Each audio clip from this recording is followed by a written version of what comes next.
Everybody, welcome to REI Partners. This is a four-step video series on teaching you how to be a landlord. Whether it's your first property or your 10th property, these are some steps that can help you manage your property effectively and set up a business that's strong and not one you have to question over time. So we're going to start very in the beginning. Before you even buy the property, setting up a good foundation, building an entity and a structure that works for you. Then we talk about tenants and application and leasing, lease signing, renewals. We're going to continue on into what happens when you have an emergency or something like that. There's always things that are going to happen in real estate. And then what happens when we need to sell the property. So a bunch of considerations here. This is step 1 of 4 in the landlord training videos. Again, if you have any questions about anything while we're talking or during the video, please write them down. Give us a shout after the fact. But this is going to cover about 80-90% of what you need to manage any sort of entry-level rental property. So getting in. Before you start, you have to lay the foundation. This is a business. You have to treat it like a business.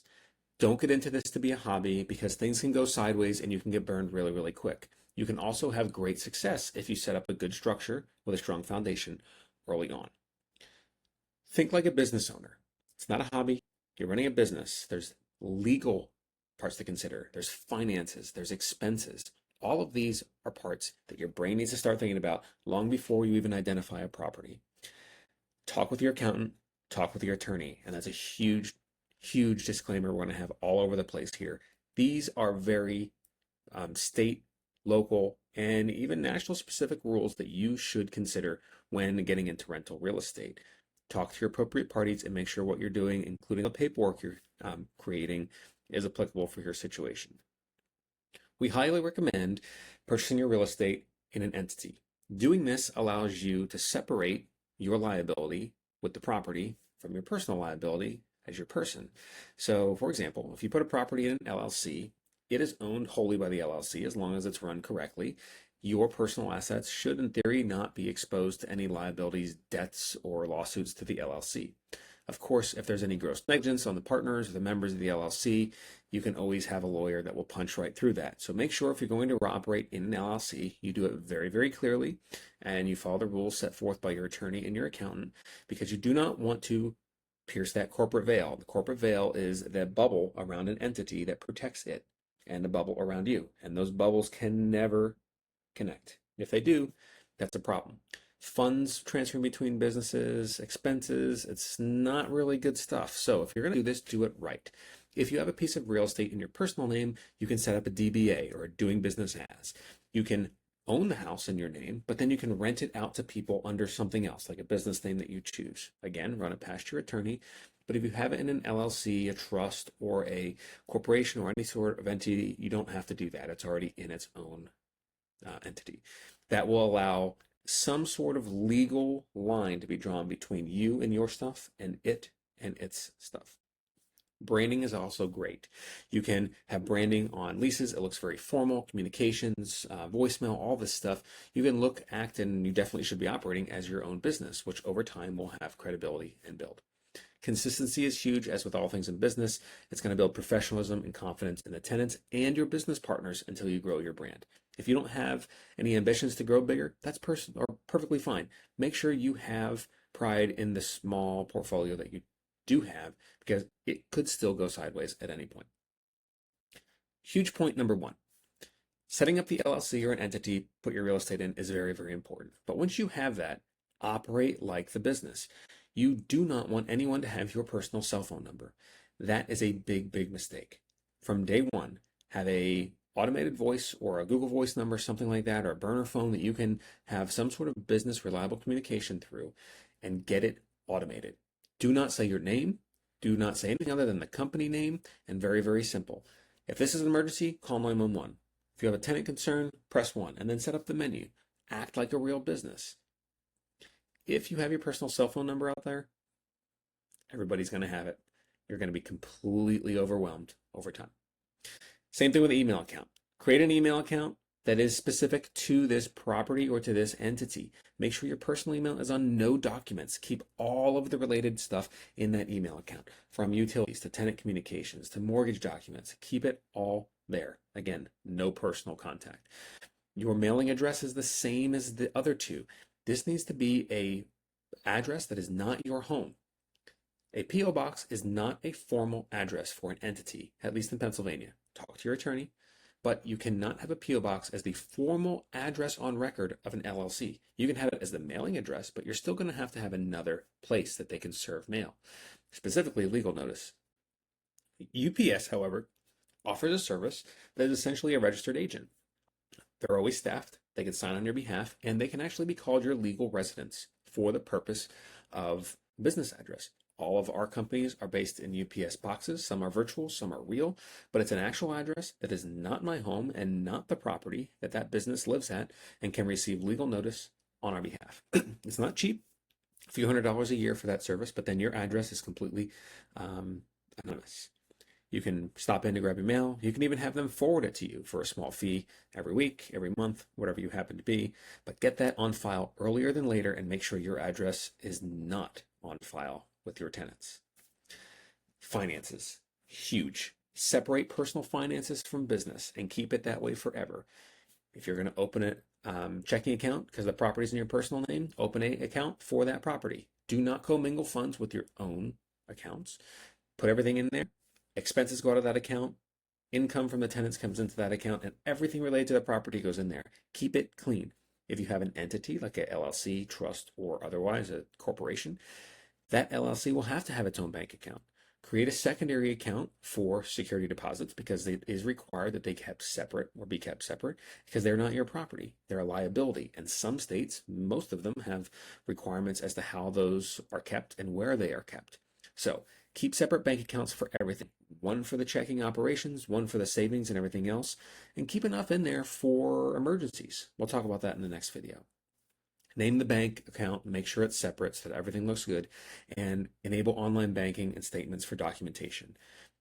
If you create an LLC bank account, 123 Main Street LLC, you only ever input money into that LLC through an equity investment or through the company as the owner. The only way you ever take money out is through an equity draw or a member's draw from that company. If you have other members, you must talk about how to do this. If you have partners, because it should be addressed in your operating agreement. Never ever pay for an LLC item, repair, or anything out of your personal account. Do it out of the business, and vice versa. Never buy anything for yourself or do anything for yourself out of the entity unless it's legit, you have the receipt, and you can record every single thing about it. If you're meeting with a client or meeting with a prospective buyer, seller, tenant, whatever, write down the purpose of the meeting on the receipt and record it appropriately. This is a business. Act like it. Be very professional with your record keeping. Record keeping and digital setup. Folders online are very, very important, or on your computer. I don't care where, but just keep them somewhere. A lot of the the resources to manage your property have file storage, but if you don't have something like that, put something like a Google Drive folder together that's secure and keep a folder in there for the property, all the property documents, all the tenants, their documents, and never get rid of anything. If you have a problem in the future, you're going to wish you had better documentation. Name the files consistently so you can refer to them at any good point, and then back it up. Download it from the cloud onto a flash drive, keep it in your safe, wherever. Internet's usually pretty safe these days, but you don't want to bank on that for your only set of backup. Rental management and software.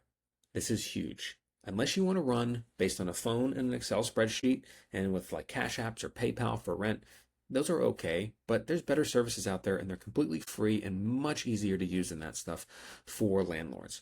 If you have a portfolio or even one single rental property, I highly encourage you to look into one of these two software systems. They're completely free to you. We get nothing for talking about them. I just use them all the time.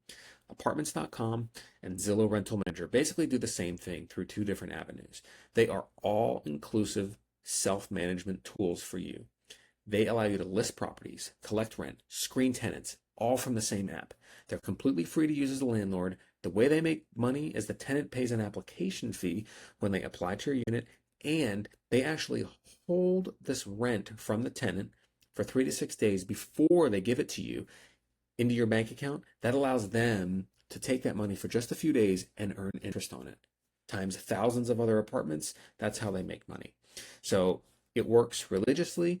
It pulls the money out of the account on the first from the tenant, It puts it into the holding account for a few days. It tells you that they paid on time and in full, or maybe they didn't and they assigned a late fee XYZ, but you get the money in full just a few days later. And that is how that company makes money. As long as you're okay waiting a few days, this is perfectly fine.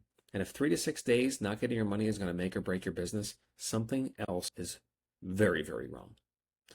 You can set up automatic late fees, reminders, and recurring ACH payments for them.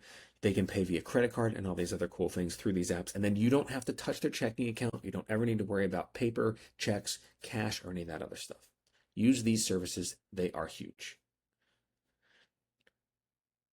Simplify bookkeeping too. It's going to talk about expenses. You can bill one-time utility payments for them. Okay, your water bill was this month. Here's a bill, and then send them an email copy of it.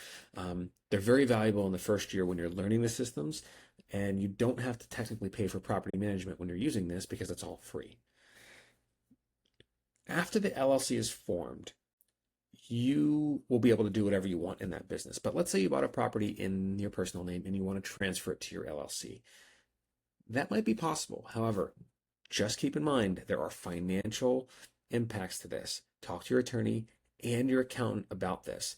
There is liability and there's transfer tax and there's fees. Although you will get increased liability or protection by putting it into an LLC, you're going to pay a lot to do it. For example, I had a quote to do one of my personal residences into my LLC, and it was over $8,000, a single family home. Is that worth it to me? At the time, according to my CPA and my accountant or my attorney, no. I just got a bigger liability policy, umbrella policy for us, and that covered the difference from a liability perspective, according to them. Don't do this yourself. If you need to transfer between asset classes with the piece of property, get somebody's help. It has to be recorded appropriately, and the bank might not let you do that. So you want to know all this stuff before we get into it. Insurance and legal considerations. This is huge. Get a landlord style policy. It has to cover the building. This is a real estate insurance.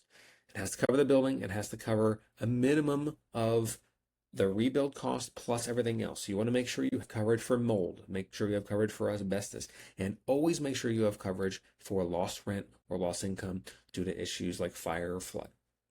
Umbrella coverage is not building coverage. This is a umbrella liability policy that covers you in the event something happens that your insurance coverage runs out or something happens and your insurance company is exhausted.